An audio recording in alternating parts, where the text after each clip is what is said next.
So we're re-engineering our clients' businesses by really getting clients to be more focused on the customer and changing their organizations to be more customer and consumer focused rather than just focused on product.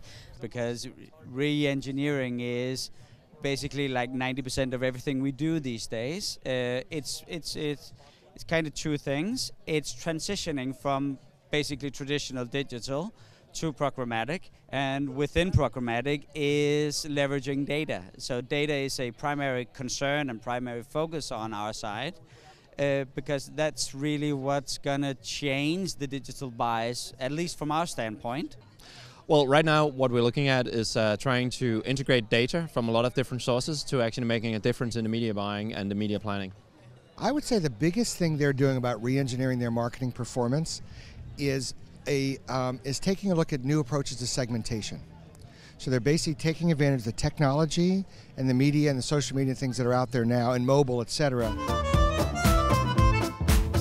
So I think the biggest takeaway is the fact that we see mainstream adoption of the fact that data and analytics are fueling creativity. Data vendor relationships, basically, and technology relationships. Actually, like MediaMath, because MediaMath is, for instance, a company who does kind of like all the plumbing for us.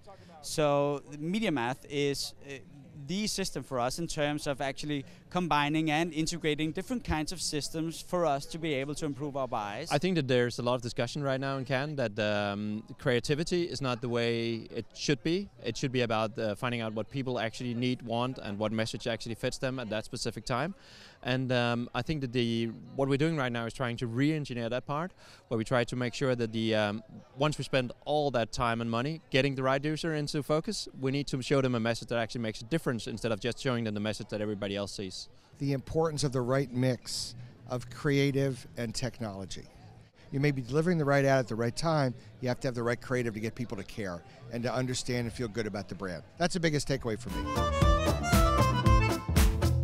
Next year, it's going to be how programmatic actually fits into the whole creative puzzle. How do we actually make a difference for that specific user with that specific creative? And I think also it's going to be about showing how that when the difference is made, how it's accountable. And I think it's going to be planning for audiences instead of planning for media.